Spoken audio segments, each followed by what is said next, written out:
Urdu series की में आज मैं अशरफ हुसैन आपकी किताब नवाए उर्दू की दर्जा दहम की से एक अफसाना जिसका उन्वान है भीख, हयातुल्लाह अंसारी ने इसे लिखा है। सबसे पहले मैं आपके सामने मुसन्निफ के बारे में मैं आपको बता रहा हूँ।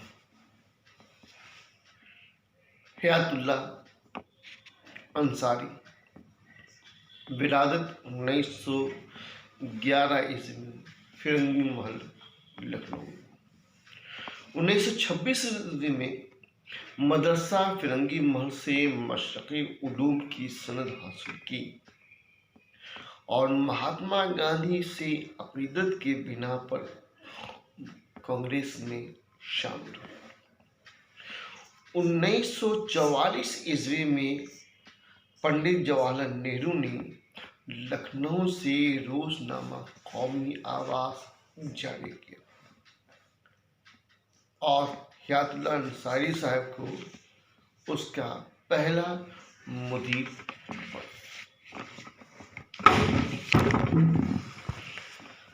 1966 और 1982 ईस्वी में राज्यसभा के रुकन भी रहे। गैर मुस्लिमों को उर्दू सिखाने के लिए एक कायदा 10 दिन में उर्दू भी लिखा।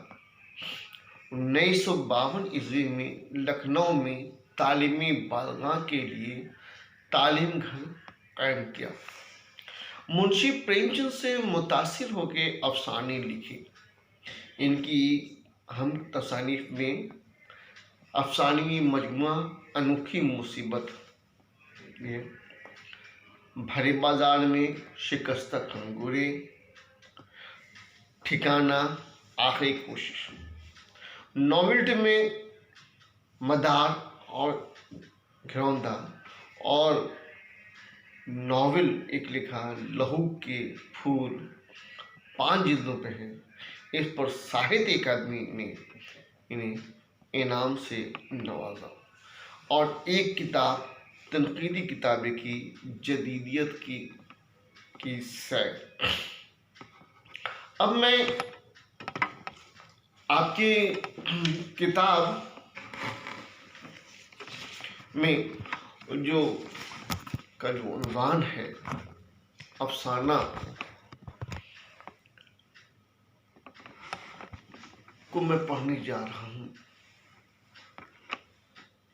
अफसाना भीख मौजू ही बहुत कुछ बता रहे। मौजू हिंदुस्तान की गरीब तबका के मसाइल को बयान करे, जहाँ रोटी, कपड़ा और मकान का जो मसला है उस मसले को कहानी की शुरुआत कैलाश नाम के एक आदमी से शुरू होती है, जो अपने हमरा 5 बहनों के लेकर वो वादी मोतीबा नगर में सयाहत के लिए घूमने के घर से आया और बस से उतरने के बाद डाक बंगला में जाने से पहले उसने चाय पी और फिर इधर उधर देखने लगा। इतने में एक 11-12 साल की एक लड़की रजनी जिसका नाम था, वहां वो घूमते हुए नजर आई और रजनी ने बिना झिझक और बिना तकल्लुफ आकर उससे काम मांगा कि बाबूजी ये थर्मस मुझे दे दीजिए, ये भारी है। और बिना झिझक के कैलाश ने थर्मस उसे दे दिया और फिर उससे बातचीत करने लगा। लड़की ने से बातचीत करने के दौरान कैलाश को पता चला कि उसे काम की जरूरत है और उस कैलाश ने रजनी को कहा कि ठीक है, तुम कल से इस डाक बंगले में आ जाना और यहाँ काम करना। यहाँ तक तो कैलाश की फिराक दिली की बात थी। खुशी के मारे रजनी वहां से अपने गांव की तरफ, जो पहाड़ी के सबसे नीचे हिस्से में था, वहां पहुंची।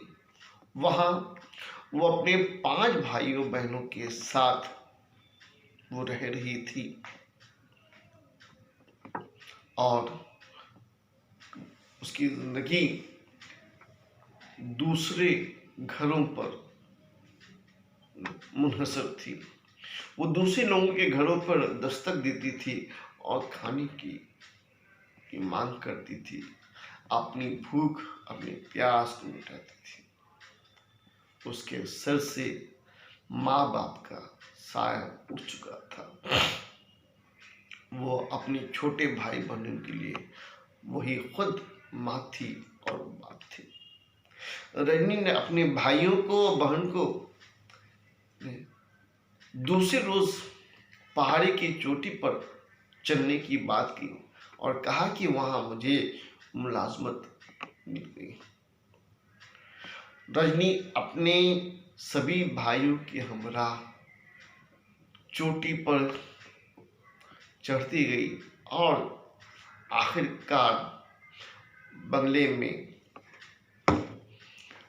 में पहुंची। और बंगले में पहुंचने के बाद उसने कैलाश के बंगले के बाहर वो खड़ी हो गई और जब कैलाश की बहनों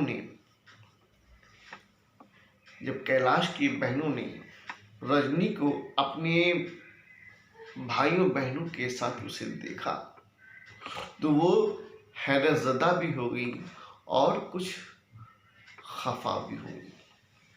अपने भाई कैलाश को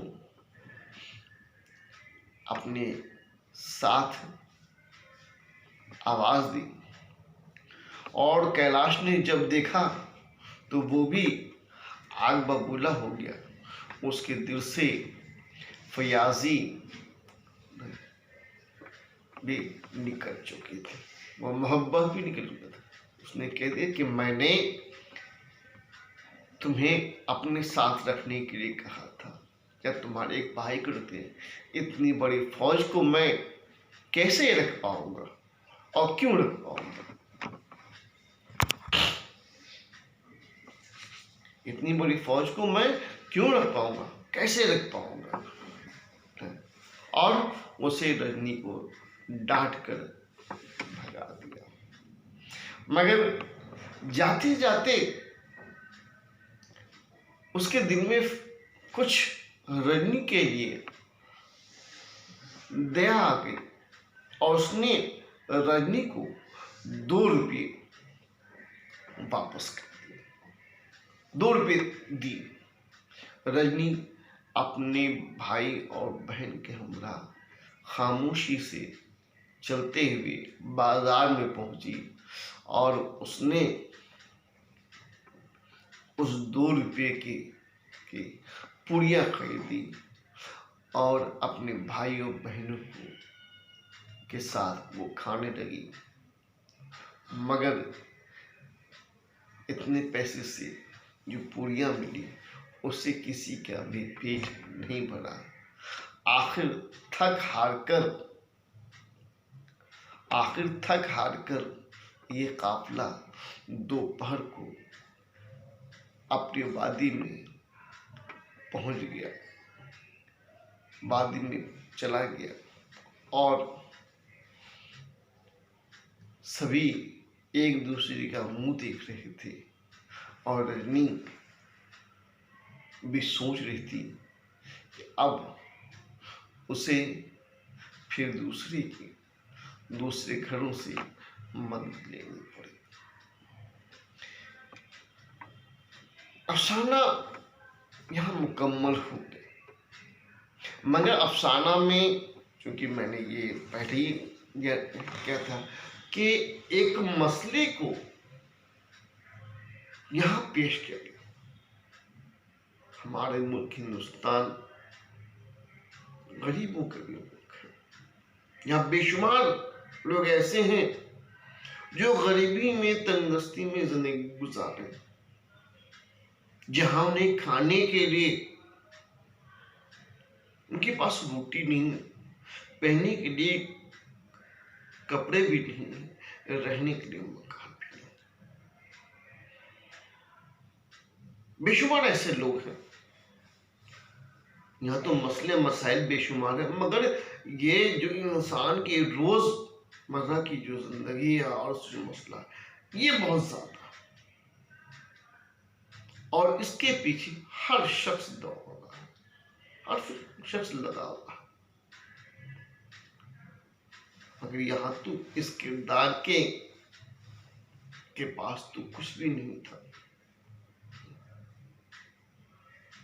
इस तरह से ये अफसाना भी मुकम्मल होता है। अफसाना निगार सबके सामने कुछ सवाल छोड़ जाता है। ये सवाल इम्तहानात में आते हैं कि रजनी को कितने पैसे मिले थे, रजनी अपने भाइयों और बहनों से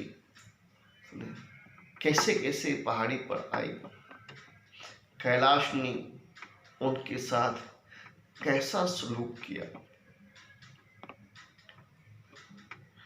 वगैरह।